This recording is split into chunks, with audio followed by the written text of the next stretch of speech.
tinha que dar nisso, no que eu fiz no resto da vida. Eu comecei com aquele embalo todo, com aquela felicidade toda, eu cresci e fiz o que eu queria fazer desde os meus 4 anos. Desenho não dá futuro para ninguém, não dá dinheiro. Vai fazer outra coisa na vida. Eu era bom em português, porque eu lia gibi desde criança e eu lia um livro por dia quando eu era jovem. Um livro por dia. Eu estava um hábito, nem era hábito, era vício, de ler o livro de cabo a rabo num dia só. Essa compulsão que eu tive quando era jovem me alimenta até hoje. Meu ponto de vista é que você tem que começar com esperança, passar pela confiança e chegar na bonança, na Europa toda. E daí houve um boicote, uma empresa ficou temerosa que eu repetisse lá o que estava fazendo no Brasil,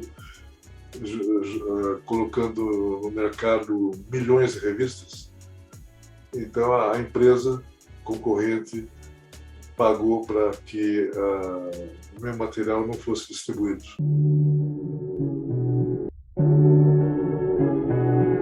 Esse é o podcast do Publish News. Há 20 anos é aqui que você se informa sobre o mercado editorial.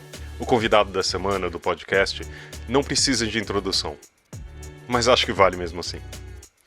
Maurício de Souza, criador dos personagens mais conhecidos do quadrinho nacional, do Bidu, da Turma da Mônica, Chico Bento, Tina, Penadinho, Horácio e tantos outros. Com personagens de mais de 60 anos que continuam relevantes e cada vez mais diversos, Maurício nos contou do início de sua carreira, de como suas primeiras leituras foram graças aos quadrinhos, de que lia um livro por dia na sua juventude e de como isso o ajudou no início da carreira no jornalismo, que foi um trampolim para a carreira de desenhista de HQs. Contou também como foi criar seus quadrinhos durante a ditadura militar. Ele falou também da interna reinvenção da sua carreira e de sua empresa, MSP, da conquista de mercados internacionais e de como busca inspiração empresarial. E, é claro, dos projetos atuais e futuros. Esse podcast é um oferecimento da MVB Brasil, empresa que traz soluções em tecnologia para o mercado do livro. Além da MetaBooks, reconhecida a plataforma de metadados, a MVB oferece para o mercado brasileiro o único serviço de EDI, exclusivo para o negócio do livro. Com a PubNet, o seu processo de pedidos ganha mais eficiência. E já ouviu falar em POD? Impressão sob demanda? Nossos parceiros da Livro são referência dessa tecnologia no Brasil, que permite vender primeiro e imprimir depois, reduzindo custos com estoque, armazenamento e distribuição. Com o POD da Livro, você disponibiliza 100% do seu catálogo sem perder nenhuma venda. E o podcast também tem o patrocínio da Alta Books, uma editora de livros sempre reinventando e investindo em projetos relevantes.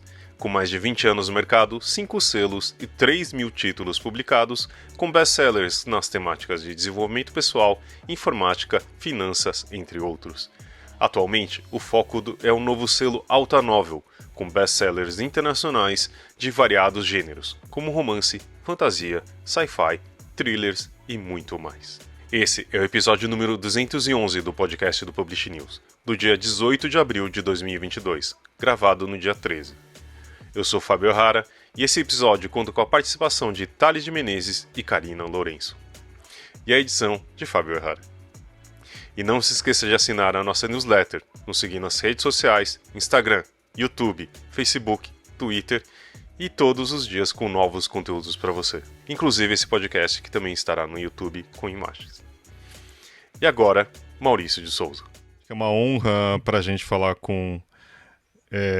não sei se dá para falar lenda, né, mas um ícone, acho que não só das nossas vidas, mas para o mercado editorial, né, que é da onde o Publish News conversa, e com o público final, de leitores, mas a gente estava conversando todo mundo de experiências diferentes, que acho que é uma das perguntas que a gente vai, talvez comece, inclusive, que é um incentivo para a leitura, né? Tipo, eu lembro antes da primeira série que eu queria aprender a ler porque eu vi as figuras da Turma da Mônica, sabe? O Horácio, que sempre foi incrível e óbvio, acho que todo mundo sabe, e a gente está vendo aqui na imagem, que também com esse podcast gravado com vídeo também, que a gente sabe que você tem um carinho especial e sempre foi uma figura, desde eu era pequeno eu admirava toda aquela, não só a melancolia, mas o sentimento que tinha, sabe, que era muito diferente daquele humor da turma que também, mas é muito único, como todos os personagens, né? Mas primeiro agradecer isso, eu acho que foi a primeira coisa que eu me lembro de ter lido foi Turma da Mônica, e eu passei, meu filho tá com 6 anos, e também, você não sabe como ele ficou louco. Eu falei assim, você sabe com quem eu vou falar hoje? Ele falou assim, com quem? Com o Maurício. E ele, e saiu correndo, assim, sabe? Porque, inclusive, aqui, ó, esse foi o presente de aniversário dele, que é um Sansão. E ele sai pela casa girando a orelha. Mas enfim, eu tô falando de mim, mas eu queria saber de você também. Você estava contando pra gente aqui que quadrinhos também foram importantes nas suas primeiras letras, né? Nas suas primeiras leituras, não foi, Maurício? Eu estava indo para minhas aulas de prézinho, morava em São Paulo, perto do Lago São Francisco. A escolinha era a 3 quarteirões, 2 para 3 quarteirões da minha casa. Então, naquele tempo, muito tempo atrás, eu ia a pé, sozinho, para a escola, no centro da cidade. E voltava. E gostava muito da escola, gostei muito. Eu tenho ainda caderno escolar daquele tempo, onde tem os rabiscos pré-históricos. É igual o das cavernas, verificando o desenho que fez na caverna lá. O meu desenho era mais ou menos daquele tempo, tipo. E eu gostei de encontrar um gibi velho, sem capa, mastigado, tudo mais, na calçada. Peguei, levei para casa, levei depois da aula para casa para minha mãe, falei o que era aquilo, ela explicou que era uma revista de histórias em quadrinhos, que contava história, que mostrava personagem, etc. Um gibi que nem tinha capa, mas eu me lembro da primeira história, era de um super coelho, chamava-se Joca Marvel. E eu adorei aqueles desenhos coloridos, imagina, nunca tinha visto aquilo. E daí eu pedi para minha mãe ler para mim as historinhas da revista. E ela leu, coitada, leu, e eu queria que ela lesse toda hora a mesma história. E depois o meu pai percebeu que eu gostava, começou a trazer gibi para casa. E daí minha mãe começou a ler os gibis que chegavam também. Daqui um dia, ela, acho que não sei, perdeu a paciência, o que estava atrasada nos afazeres domésticos, ela falou, meu filho, eu vou ensinar você a ler, assim você lê sozinho, e eu vou voltar para o meu serviço aqui que eu tenho que fazer em casa. E ela começou a me explicar letrinha, sílaba, sentença e tudo mais, lia para mim e ensinava a ler. Em 4 meses, 5 meses eu estava lendo. Eu queria tanto ler que eu peguei uma velocidade incrível no aprendizado e libertei a minha mãe daquela prova toda, né? E comecei a ler, meu pai trazia livro e eu comecei a pensar que eu gostaria de, quando crescesse, fazer a mesma coisa. Eu queria fazer desenho, eu queria contar historinha, eu queria fazer aquilo que eu estava vendo lá. Então, aquilo encasquetou na minha cabeça desde os 4 anos.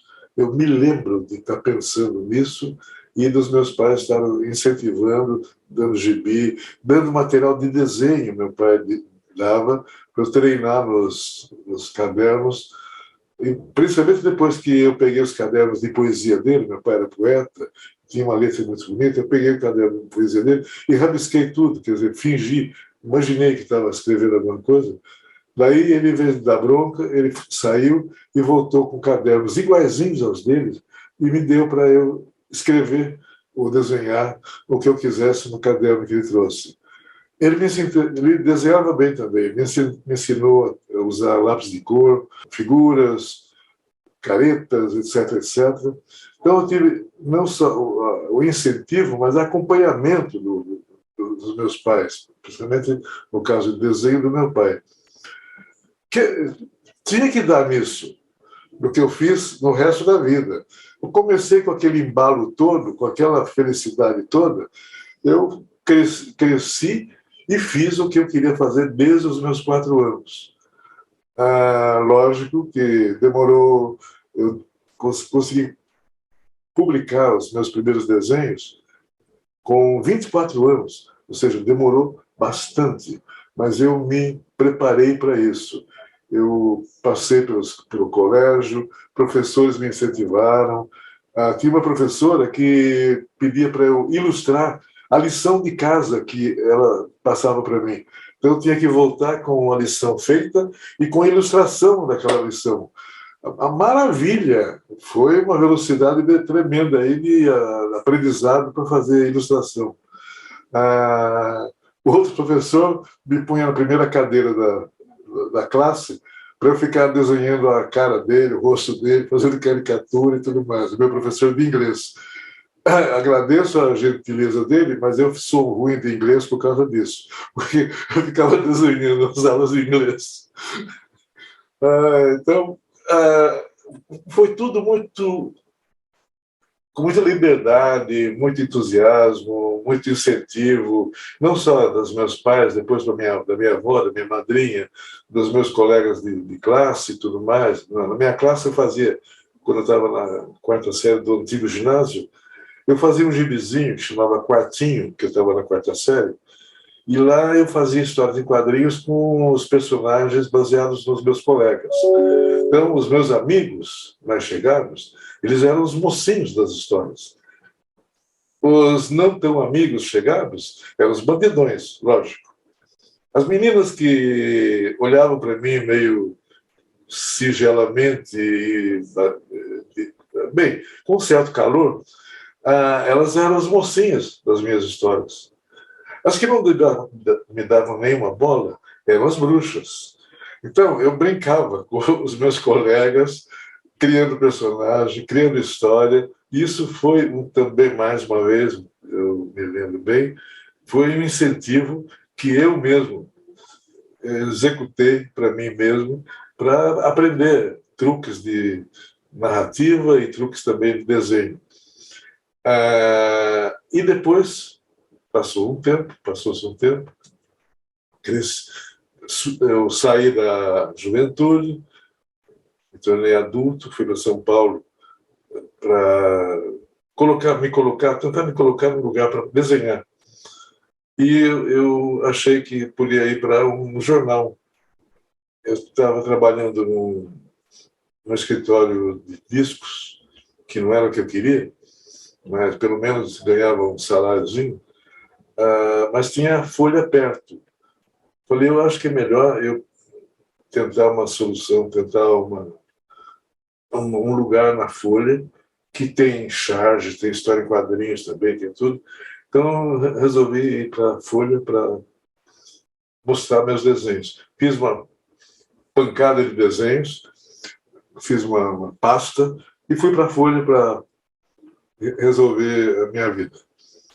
Afinal, eu queria, quando adulto, ser um desenhista de história em quadrinhos.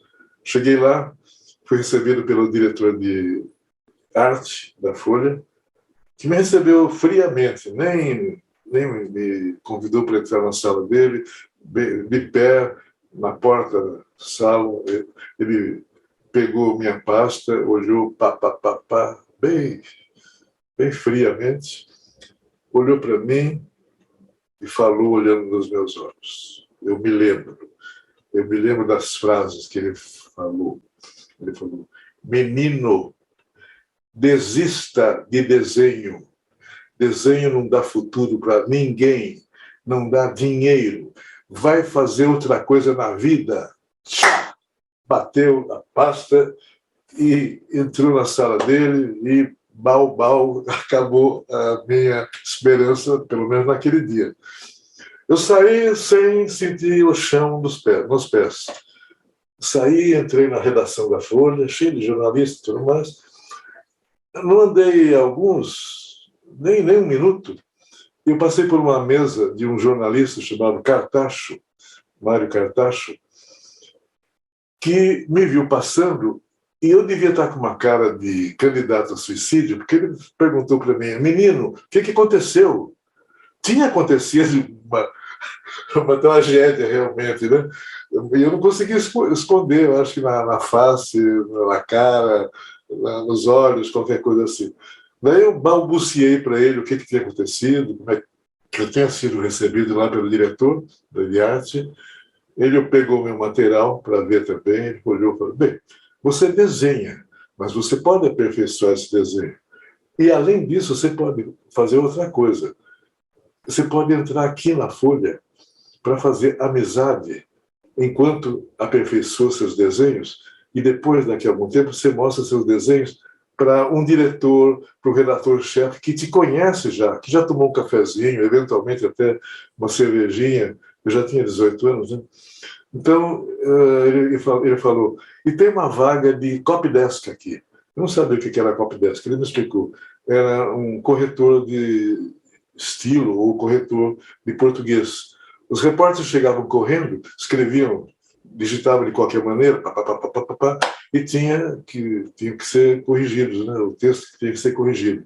Ele me perguntou se eu era bom de português. Eu era bom de português, porque eu lia gibi desde criança e eu lia um livro por dia quando eu era jovem. Um livro por dia. Eu estava com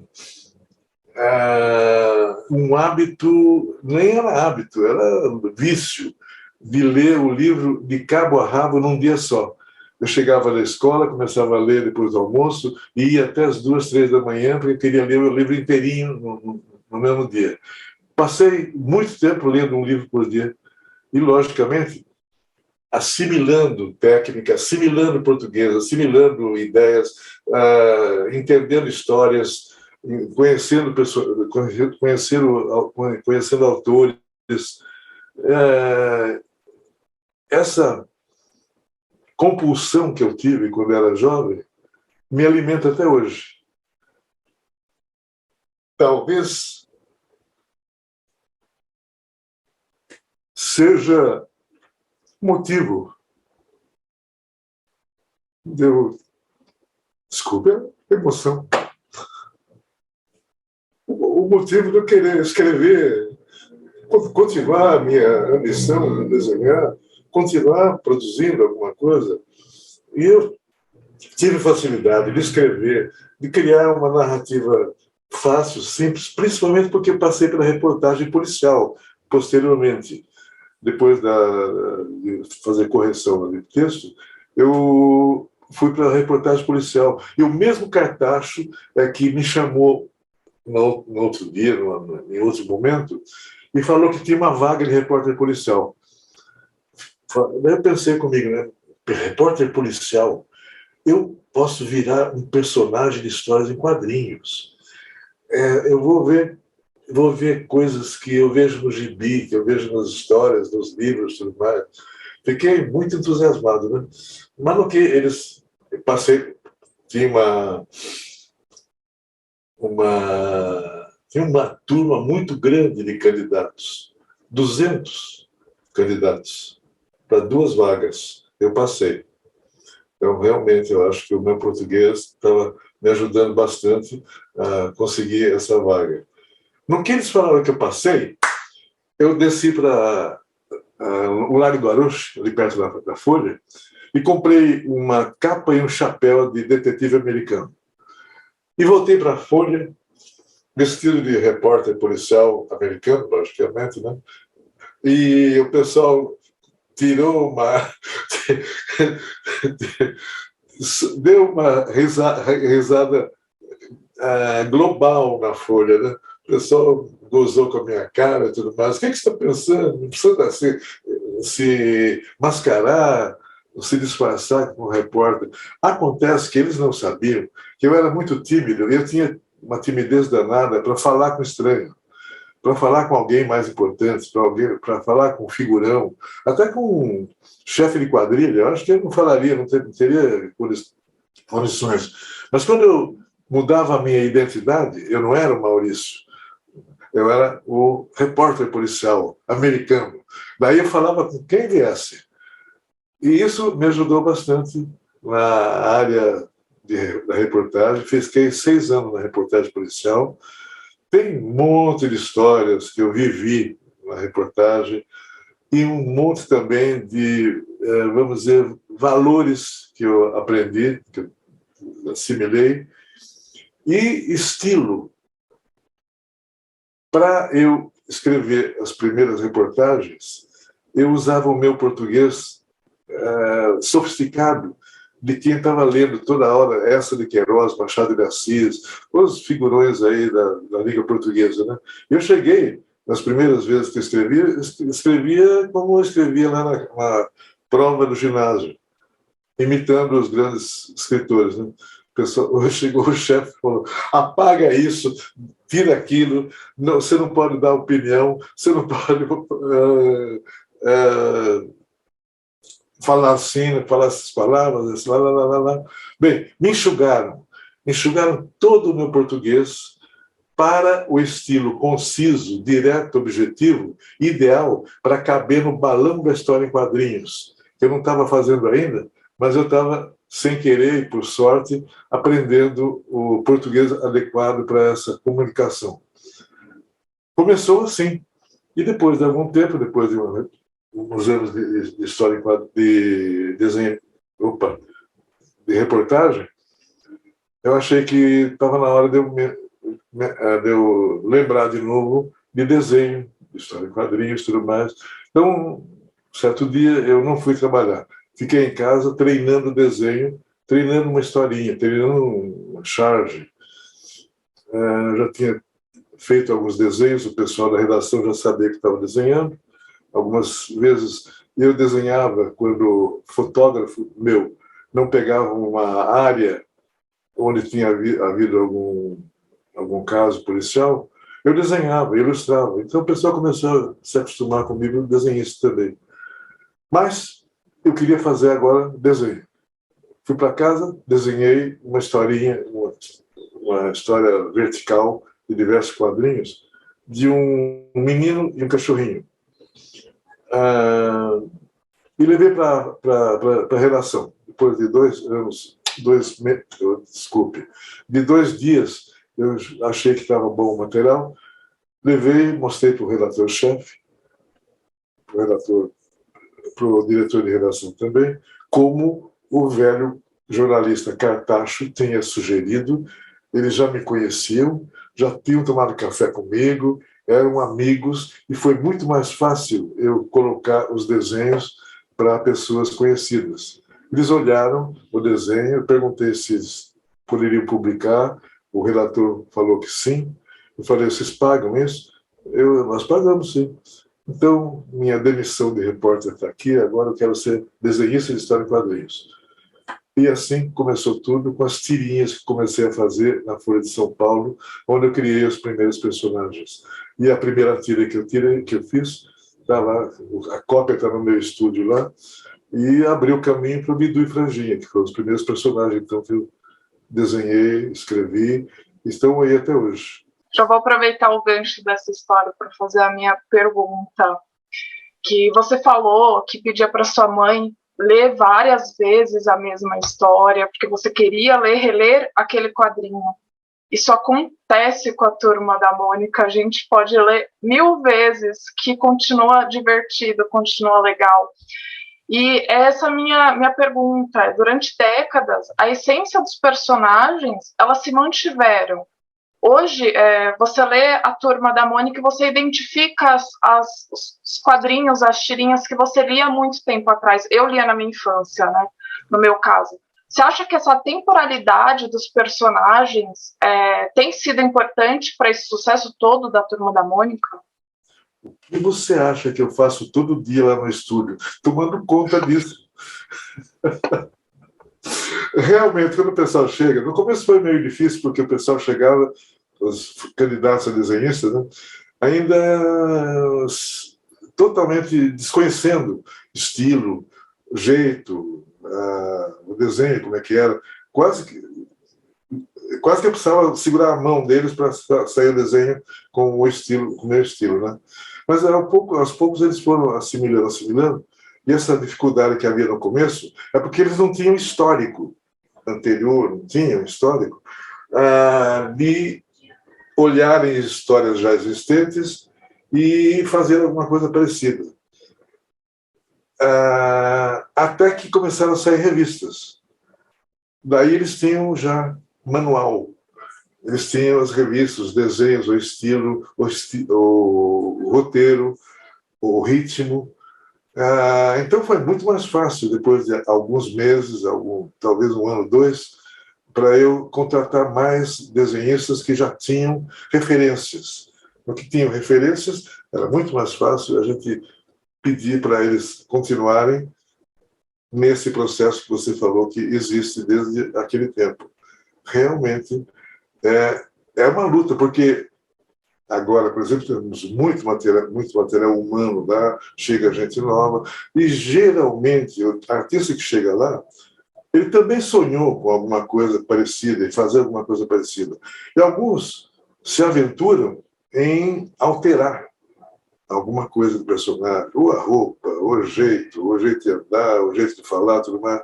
Daí lá vou eu falar, olha, pessoal, vamos manter esse estilo que já veio faz 60 anos. Então, não é para não inventar nada de novo, mas não podemos matar o que existe.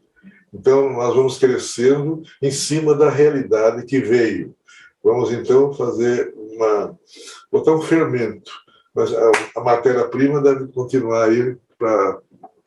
Deu certo até agora, não só no Brasil, em outros países também. Por que vamos mudar? Porque criança é criança em qualquer lugar do mundo, querem as mesmas coisas, gostam das mesmas coisas, não gostam das mesmas coisas. E, felizmente, eu tive alguns laboratórios em alguns outros países, eu descobri que a Turma da Mônica é lida normalmente e com gosto por crianças de dezenas de países. Eu não estou ainda em muitos países como eu gostaria, ainda falta distribuição mundial, porque ainda não tinha desenhos animados em quantidade. Era difícil, nos velhos tempos, até agora um pouquinho. Criar desenhos animados, produzir, é caro, então nós temos que ter também mercado para isso. Então, a minha vida é essa, é de continuar o que estava fazendo, crescer da maneira que der para a gente manter filosofia, estilo, desenho, mensagem e alegria para a criançada. Meu ponto de vista é que você tem que começar com esperança, passar pela confiança e chegar na bonança. Lógico que depois disso tudo você chega na festança. E tudo rima desse jeito. Maurício, vendo você falar, né, dessa longa jornada e do trabalho de manter essa essência, né, que os personagens têm, aí eu logo começo a pensar na Turma da Mônica Jovem, né, porque isso foi uma grande revolução, né, quer dizer, eles eram criancinhas durante, sei lá, 40 anos e daqui a pouco eles deram uma esticada, né, e cresceram. Eu até lembro que a primeira vez que eu vi a Turma da Mônica Jovem na banca, eu fiquei assim, mas será que vai dar certo? Será, né? Tá mexendo numa coisa que é quase sagrada ali, né? Que é o Cebolinha com aquelas perninhas grossas ali, né? A Mônica com o dentão. E eu falei, será que isso vai dar certo? E no fim deu, né? Quer dizer, você teve um novo filão ali, né? De leitores, assim, quer dizer, que eram os leitores, né? Que tinham passado pelos meninos e aí pegaram os adolescentes. Como é que foi isso? Quando é que apareceu essa percepção, entendeu? Que você podia fazer o Cebolinha crescer, a Mônica crescer um pouco? Como é que é? Porque isso é um pouco contrário, né? Não oposto, mas assim, mas na direção contrária de tudo que você estava falando agora, né? Uhum. Sim, mas eu também tive que ter uma percepção de um fato que estava, de alguma maneira, mexendo com a Turma da Mônica clássica. As revistas começaram a vender um pouquinho menos. Eu fui observado. Falei com a editora, fizemos uma pesquisa. Daí nós percebemos que estava vendendo um pouquinho menos porque estávamos sendo invadidos pelos mangás, que chegaram e hoje mandam no mundo também. Falei, bem, Se o pessoal gosta da Mônica, cresceu, e agora está querendo alguma coisa com outro clima, uma coisa mais evoluída, uma história mais evoluída e tudo mais, então eu poderia fazer a Turma da Mônica crescer também, no estilo assim, de tipo mangá, histórias em branco e preto, um estilo meio. Seria um mangá caboclo, que eu chamei lá na ocasião. Lancei, estava na editora Globo. Nós tivemos tiragens de 2 milhões de exemplares ou mais. Foi um absurdo de sucesso. Só que antes de lançar a revista, essas dúvidas todas que você mencionou, que você teve, eu tinha no meu estúdio também. O pessoal me cobrando. O quê? Vai mexer no time que está ganhando? Para quê? Vai arriscar tudo que você fez até agora, tudo mais. Mas eu tinha tanta certeza de que a gente podia espraiar um pouco mais a força da Turma da Mônica, principalmente com respeito aos temas, que eu meti a cara e fui lá e foi um resultado bom. E daí até eu me lembro de uma coisa, e acho que talvez ainda tenha chão pela frente, que outro dia um garotinho, de uns 7 anos, chegou para mim e falou: tio Maurício, o que é? Quando é que o senhor vai inventar a Turma da Mônica Gagá? Então, ele me deu a ideia que eu acho que, já que estamos todos nós vivendo mais, chegando na idade do senhorzinho já com facilidade, que a vacina está dando certo, tudo mais, por que não pensar nisso também? Então, está mais ou menos lá no radar a terceira versão da Turma da Mônica, muito bem cuidada e talvez até meio jornalística, falando nas histórias do que estiver acontecendo no mundo naquele momento e na sequência do que estiver acontecendo. Seria uma história jornalística.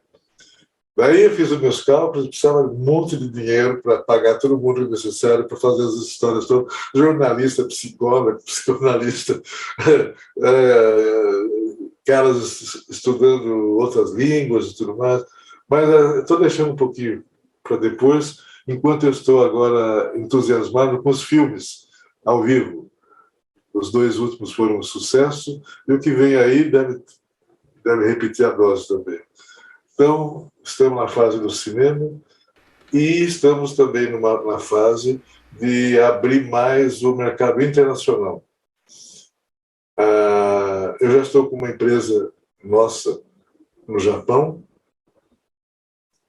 e acabo de receber um bilhete, comunicado muito agradável da China, interessada em republicar nossas histórias que já estiveram lá.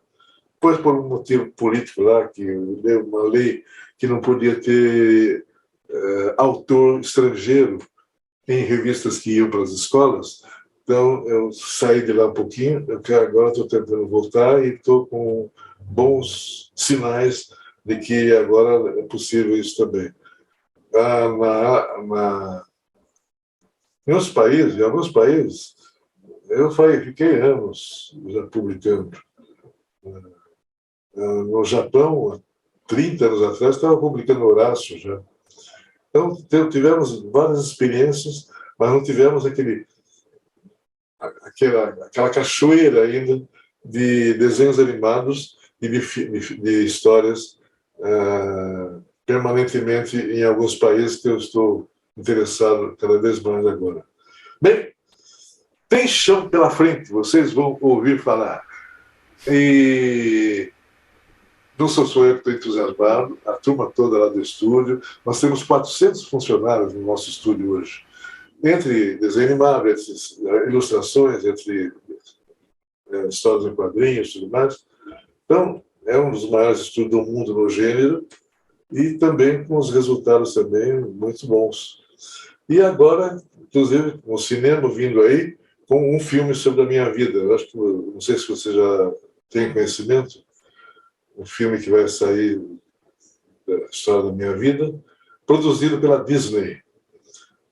Isso, para mim, foi uma surpresa também.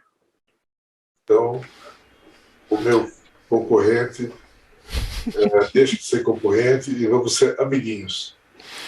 Você deve ter ouvido a expressão de ser o Walt Disney brasileiro, então agora tá reconhecido inclusive por eles, né? Mas, Maurício, eu acho que assim, a sua temporalidade dos temas, etc., tem uma coisa muito interessante também que a gente tem visto, né? De uma diversidade, né? Por exemplo, você lançou o livro da Dorinha, né? De uma personagem cega, né? Que... exatamente. Em braille, tudo braille. Brincando pelo Brasil, viajando pelo Brasil em braille para as crianças cegas.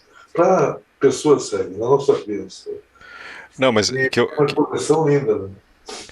E eu ainda acho incrível, por exemplo, o Dudu, que é um cadeirante, né? E o que eu acho impressionante também, pelos olhos do meu filho, que vê aquilo como algo normal, entra na vida dele, né? A Milena, o Jeremias. É a proposta nossa. Então, assim, por exemplo, a gente sempre tem o do Contra, o Nimbus também, que são asiáticos. Então, como que você traz também alguns temas? Você tem essa temporalidade, mas também trazendo outras coisas mais do atual. Como que é essa escolha? Como que você faz esses personagens novos? Eu estava lá há uns tempos atrás, né, criando os personagens baseados em pessoas que eu conheço, filhos e tudo mais. O Cebolinha era um garoto que jogava bola com o meu irmão lá em Mogi das Cruzes, um campinho lá, também ia lá. O Cascão também. Então, e Mônica, Magali, Maria Cebolinha, todos os meus filhos, né? A Marina, do Contra, o Nimbus. Bem, eu estava lembrando das pessoas que estiveram comigo e criando os personagens. Daí eu me dei conta de que estava faltando na realidade, na minha história, no universo da Turma da Mônica, faltando crianças com algum tipo de dificuldade física, com alguns problemas de locomoção, tudo mais. Falei, não, eu estou buscando na minha vida, na minha memória, crianças no geral, que eu estive com elas, e eu não estou colocando no bairro do Limoeiro essas crianças com algum tipo de deficiência. Então eu fui buscando as deficiências mais comuns, tudo mais, estudando todas elas para criar um personagem, estudando com figuras, com pessoas que estavam com esses problemas. Eu precisava saber o que eles falavam, como é que eles viviam, como é que eles reagiam, como é que eles enfrentavam as barras pesadas que a deficiência provoca, para eu mesmo, na hora da criação, não trazer algum preconceito que fica arraigado na gente, às vezes, sem você pensar, perceber, né? Então, eu tive esse cuidado, eu aprendi tudo, ou quase tudo, imagino, com a Dorina Noil, para criar a Dorinha, que é a menina cega, que hoje é o símbolo aí da coleção Brincando pelo Brasil. Dudu e outros personagens também, eu fui buscando informações, os cadeirantes jogadores de basquete foram maravilhosos, me passando como é que eles reagiam, como é que eles agiam, como é que eles se enfrentavam os problemas e tudo mais. E, principalmente, eu adorei estar com eles, com a alegria, com a criatividade que eles tinham, com a versatilidade que eles tinham, e, principalmente, aquele conjunto de gente alegre e nem estava pensando no problema físico lá. Então, com isso eu aprendi bastante, fui ampliando o nosso leque de personagens com algum tipo de deficiência, e com isso realmente a gente está conseguindo falar com a criançada e transformando esses problemas em alguma coisa normal, que é possível de ser enfrentada, é possível de se chegar perto, conversar, não há nenhuma animosidade, não há nenhuma diferença entre as crianças com ou sem algum tipo de deficiência. Isso deu muito certo, está dando muito certo e vamos continuar com isso também. Maurício, você falou na sua última resposta, sobre o seu filme que você vai lançar pela Disney, né? Que não é à toa, devido à sua importância como um artista nacional de quadrinhos.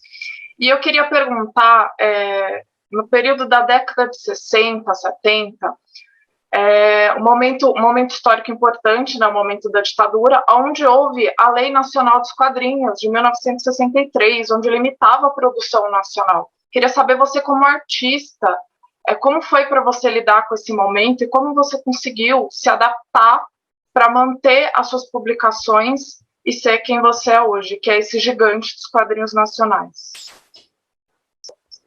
Você sabe que durante a ditadura eu fiz algumas histórias que eram críticas. Enquanto que Chico Buarque, o Ziraldo, alguns artistas eram presos, inclusive, eu estava esperando também que batesse na minha porta, eu arrombasse a porta, qualquer coisa assim, porque eu fiz algumas histórias de alguma maneira críticas. E não aconteceu nada. E passou a ditadura, eu fiquei com essa dúvida. Por que não aconteceu nada? Eu fiz a mesma coisa que o Ziraldo falou, fez. Eu tenho aquela história, quando proibiram o Chico Buarque de cantar, eu fiz uma história do astronauta, onde, num determinado planeta, o filho do imperador do planeta cantava. E como é que fazia? Como é que o imperador ia prender o filho? Não, tudo mais. Então, eu fiz uma série de mensagens. Outra,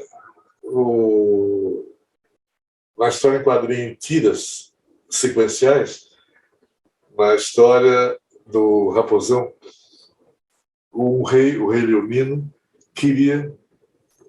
dominava tudo, sabia de tudo que estava no reino dele, mas ele não sabia o que ia acontecer na tira do dia seguinte do jornal. Ele falou, eu quero saber, eu sou rei, eu sei de tudo. Então pediu para os soldados dele, né, geralmente eu desenhava aqueles soldados que, em volta do rei, eu desenhava como gorilões. E daí chamou lá os gorilas e mandou buscar o desenhista, para o desenhista desenhar no Palácio Real, na frente dele, para ele saber o que ia acontecer na tira. E daí levaram, os soldados foram buscar o desenhista, e o desenhista veio para a caverna do rei, carregado de uma porção de colegas, de amigos, de artistas. Daí o rei perguntou, o que é esse pessoal todo aí? Eu mandei buscar só o desenhista. Ele falou, não, o desenhista estava em equipe. Então, era do jeito que era o Maurício da ocasião, né, que trabalhava na equipe. Então, a caverna ficou cheia de gente desenhando, produzindo, tudo mais, e o rei olhando aquela coisa toda. Então, eram brincadeiras meio perigosas naquele tempo. E não aconteceu nada. Depois da ditadura, eu tive uma explicação que eu não vou passar aqui, porque que eles viram e resolveram não tomar providência. Eu acho que eles liam as tirinhas e eles falavam, não, a gente precisa saber o que vai ser publicado no jornal amanhã. Com certeza. Eu prefiro deixar para trás esse negócio.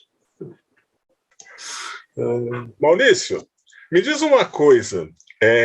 Eu sou aquele rato de Bienal, né? Eu gosto de ir na Bienal, do livro, desde muito cedo. E eu acompanhei muitas vezes você nas Bienais, né? E mesmo quando não ia, via pela imprensa, né, que você estava lá. Você tem uma relação muito forte com isso, né? O que é uma Bienal, essa Bienal nossa, grande, né? para você? É uma forma de encontro com leitores? É um encontro com o mercado, sabe? Com seus pares Exatamente como você na falou. empresa? O que é?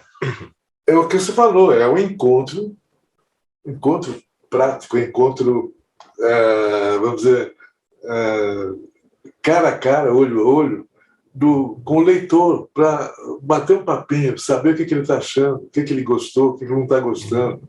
É maravilhoso isso. E nos velhos tempos, quando eu tinha mais tempo, eu desenhava para todo mundo na fila. E ficava horas e horas e horas dando autógrafo e desenhando. Horas, assim, 4 horas, 5 horas. Em Belém do Pará, uma vez, eu fiquei 7 horas, sem levantar da cadeira, desenhando e dando autógrafo para a turma toda lá de Belém. E quando eu comecei um detalhezinho gozado, quando eu comecei a ficar cansado, né, comecei a trocar a cabeça do Cebolinha pelo corpo do Cascão, qualquer coisa assim, falei, estou meio cansado, estou trocando as bolas já aqui. Aí falei com o pessoal, eles falaram, tem um Guaraná aqui, que é um Guaraná que levanta um pouquinho o entusiasmo da pessoa. Né? O Guaraná, se não me engano, era garoto. E trouxeram o Guaraná para mim. Guaraná doce, doce, doce. Tomei o Guaraná e comecei de novo a atender o pessoal. Mas atender e queria atender mais. Eu fiquei realmente, né, entusiasmado pelo Guaraná. Eu queria continuar. Bem, apagar a luz, para eu ir embora, apagar a luz do festival lá, da feira. Daí eu saí, só que eu saí tão ligado que eu queria fazer uma visita pela cidade toda, eu queria conhecer Belém do Pará, às 3 horas da manhã.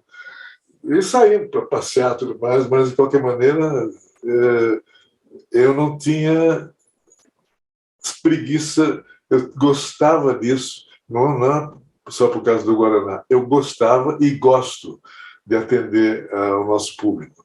Atualmente, eu atendo crianças nas escolas públicas que professores ou crianças queiram falar comigo, marca uma hora, a gente faz uma sessão e conversa um pouco gratuitamente sobre o que o pessoal quiser saber. O lado bom do meu tempo de trabalho atualmente, isso não é bem trabalho, mas faz parte do meu tempo do dia de trabalho, esses momentos são os mais maravilhosos para eu bater papo com a criançadinha de 7, 8, 9, 10 anos. Fazem cada pergunta maluquinha, entusiasmada, inteligente, esperta. É uma delícia falar com as professoras e falar com as crianças que podem se inscrever para falar comigo. Gratuitamente, hein, gente? Escola particular eu cobro. Escola pública eu não cobro nada, porque o pessoal merece. Não que o pessoal da escola particular não mereça, só que eu acho que as condições são diferentes. Maurício, a gente vê você falando da brincadeira aqui do Disney brasileiro, quando você começou a contar da sua história ali, desenhando, quer dizer, como repórter, tudo, você tinha alguma visão do que é hoje a MSP, sabe? E como foi a construção disso tudo, que é muito além dos quadrinhos, passando por desenhos animados, filmes hoje em dia, né? Eu tô louco para ver do Chico Bento ali no final do Lições. Como que é, depois que você começou a ter noção, e para onde chegar? Como foi esse caminho para construir onde você está hoje? E aí, pelo visto, vai ainda mais longe, né? Fábio, ninguém inventa nada nessa área. Eu vejo o que acontece no mundo, nos países que têm a história em quadrinho, filmes ou desenhos animados em ebulição, e eu acho que são os caminhos que eu preciso aprender a percorrer também. eu tenho personagem, eu tenho história, eu tenho vontade de fazer. É questão de tempo a gente chegar também nessas coisas todas, como estamos chegando aqui, ali, nos pontos importantes da comunicação de personagens, de histórias, de o que nós fazemos. Eu não planejei exatamente tudo isso que está acontecendo, eu não tinha noção. Mas no bojo de tudo está a observação do que acontece com os meus colegas. E eu quero ver que estão conseguindo aquele determinado objetivo, atingindo. Então, eu acho que eu preciso me preparar para fazer a mesma coisa. Por que não? E, de repente, inventar alguma coisa diferente também, para eles me copiarem um pouco. Eu digo sempre que eu acho que a Mônica realmente é a dona da lua, como diz o Cebolinha. Assim, ela é soberana. Ninguém, o Cebolinha ainda não conquistou ela. Como a gente tinha dito antes, é algo muito atemporal. Você pode reler várias vezes o mesmo quadrinho, que ele continua com a mesma essência, engraçado, divertido. A gente gosta, às vezes, se a piada é boa, você pode ouvir mais de uma vez. Não, e vai por gerações, né? Que no meu caso eu leio, eu rio, meu filho lê e ele ri também, e por aí vai, né? Não só de novo, mas de outras gerações. De vez em quando eu estou num lugar qualquer aí, ou numa feira, né? E chega uma pessoa já de barbas brancas e tudo mais, e fala: eu aprendi a ler na sua história. Eu olho para ele assim, nossa, então eu preciso caminhar com saúde para ver esse pessoal. Eu quero ver o neto, o bisneto, o tetaraneto desse pessoal todo aí, lendo a historinha também. Maurício, a gente já falou aqui o tamanho da sua produção, da diversidade, da inclusão. E você poderia dar pra gente algum spoiler de algo novo que há por vir? O que você está tramando? O que você pretende ainda criar? Além dos que você já deu, né? Tem mais, queremos mais. Eu estou numa fase nesse momento, e a empresa está, de aperfeiçoar coisas que estamos já iniciando. Por exemplo, a minha entrada na Ásia, eu estou estudando tudo possível para entrar nessa fatia linda de locais de crianças lindas também, inteligentes, espertas. Porque eu sinto que a Ásia é o futuro local do mundo de onde virá um progresso maior, sem logicamente, desmerecer os outros lados e a nação fabulosa que é os Estados Unidos também. Mas, nesse momento, eu sinto que nós temos que dar uma olhada na Ásia. Pode ser até que eu resolva aprender um pouquinho de chinês. Né? Eu acho que vai ser um bom negócio para mim estudar chinês, para poder falar com aquele povo todo lá que vai ler a Mônica, que vai gostar, como já gostou em outras oportunidades, quando tivemos revistas por lá. Uma vez eu estava num trem-bala, entrei no trem-bala, estava meio cansado, estava na China, quando houve a última Olimpíada lá. Peguei o trem, eu ia para outra cidade e falei, vou descansar um pouquinho. Entrei no trem, me acomodei na poltrona gostosa, e dali a pouco entrou no vagão uma tribo de crianças de tipo 7 anos, escolares, que estavam iam fazer um piquenique em algum lugar. Chegaram assim, como um furacão no vagão, né? Gritando, cantando, pulando, subindo nos bancos e tudo mais. Falei, pronto, aquele descanso que eu sonhava não vai acontecer. Daí eu me lembrei que eu estava com uma valise cheia de revistas da Turma da Mônica em mandarim, em chinês. Daí peguei as revistas e comecei a distribuir para a criançada. Comecei a descobrir, eles pegaram a revista, um sentava na borda da poltrona, outro sentava no corredor, outro mais adiante, ficaram quietinhos lendo a viagem toda. A viagem foi tranquila, eu pude tirar uma cochilada, mas principalmente eu fiz um dos melhores laboratórios que eu podia fazer na vida. A criançada gostava da Turma da Mônica. Logicamente, cada um deles levou a Turma da Mônica para casa e provavelmente será um futuro leitor nosso também, como começou lá no trem. Maurício, você acabou de falar dessa experiência ali em outro país. A gente pensa em Maurício de Souza, pensa logo em Turma da Mônica e Cascão, Cebolinha, Magali, Mônica.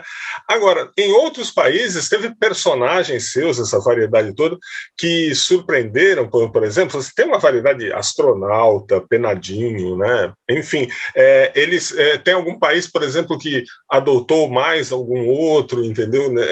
Teve uma aceitação maior?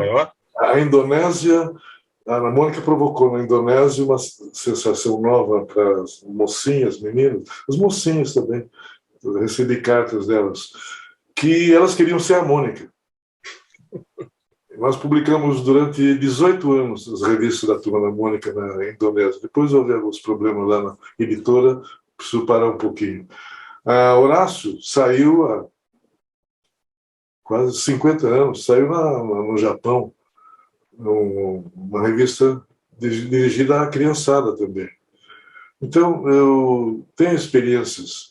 Na Europa também tivemos revistas também. No México já tivemos recentemente. E eu quero entrar agora em alguns países que eu perdi. Nós publicamos há algum tempo, depois houve um boicote. Não sei, não entendo bem por que houve o boicote, mas nós já estávamos em dezenas de países no norte na Europa toda. E daí houve um boicote, uma empresa ficou temerosa que eu repetisse lá o que estava fazendo no Brasil, colocando no mercado milhões de revistas. Então, a empresa concorrente pagou para que o meu material não fosse distribuído. E eu peguei isso numa viagem que eu fiz para a Suíça, passando pela Suíça, num jornaleiro que era português, foi fácil de falar com ele. Ele que me contou a história, eu estou com ordem da distribuidora de não vender a sua revista e devolver tudo. Está aqui embaixo dos jornais. Ele levantou os jornais e estavam os pacotes de revistas da Turma da Mônica que não foram distribuídos e me tiraram de dezenas de países. Então, tem essas coisas também no nosso negócio. Né? De vez em quando vem um outro lado muito forte e dá uma rasteira dessa que me tirou desses países. Eu tenho alguns exemplares das edições, né, da Alemanha, da Finlândia, em todos os países do norte da Europa. Só no sul é que não houve boicote, porque as revistas não foram.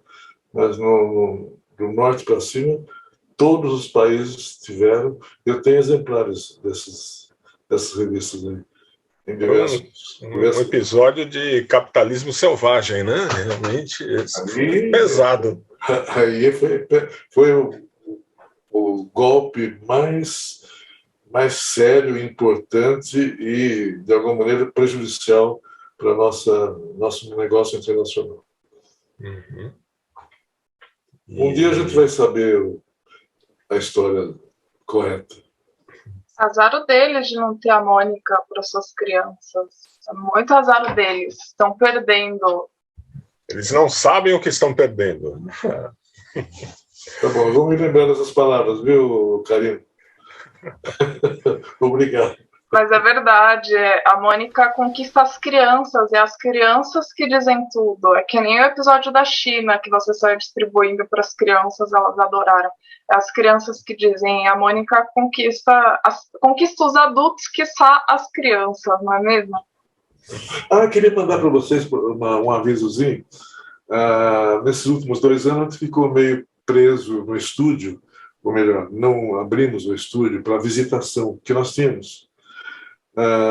Mesmo o pessoal precisou trabalhar em casa, tudo mais, tal. E agora estamos voltando aos poucos no estúdio.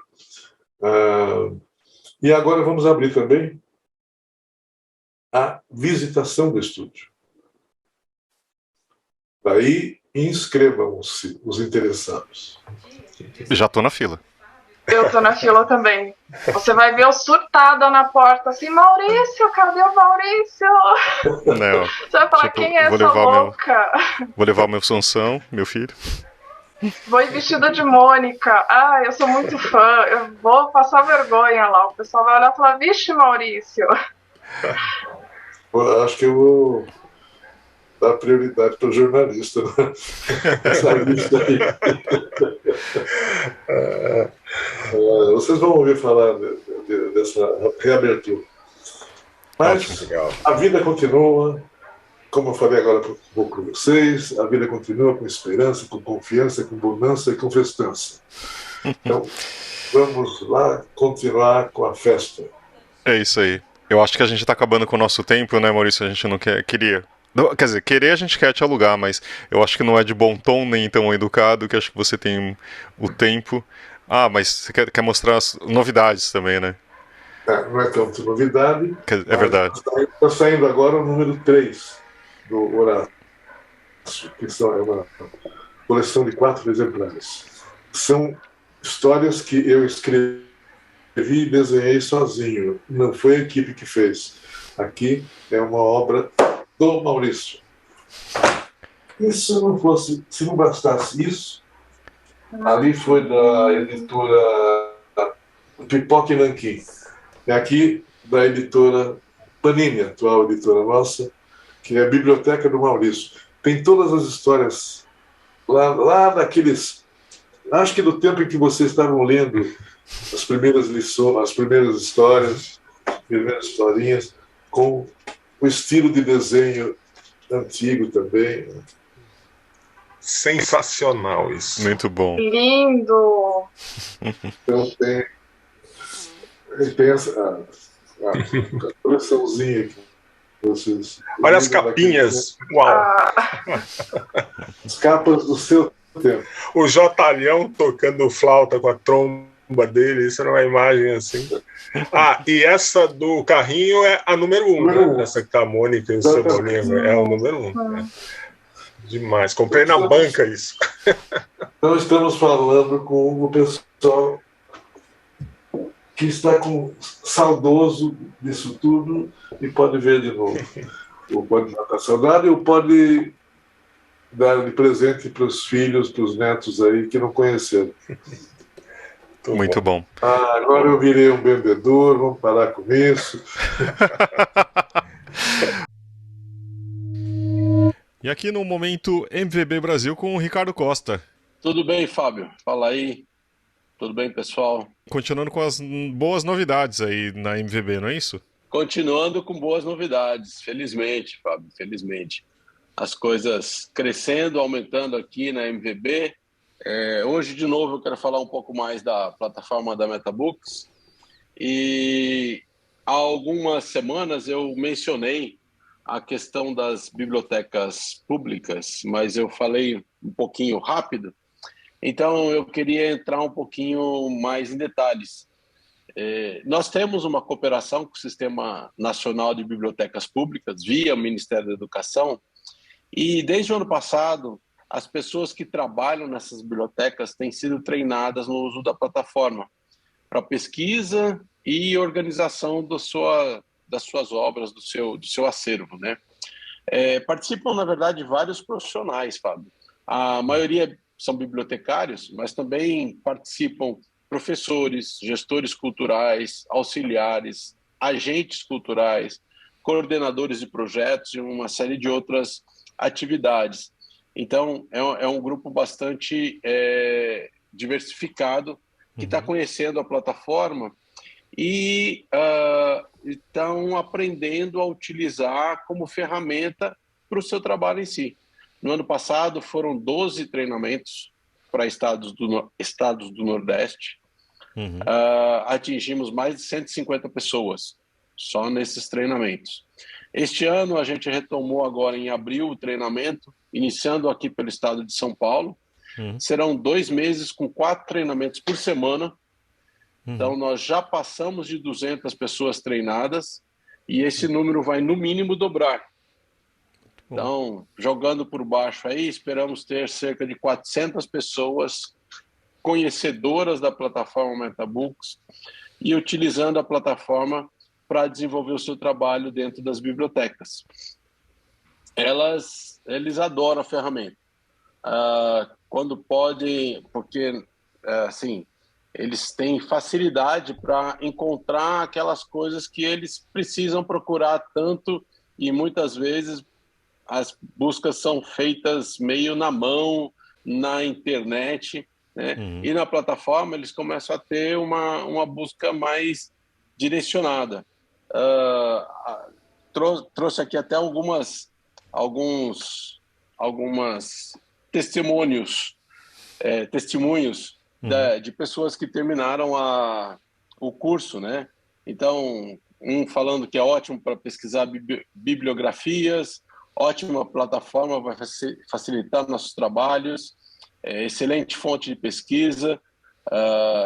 Uma outra moça falou que está encantada, mal pode esperar para começar a usar.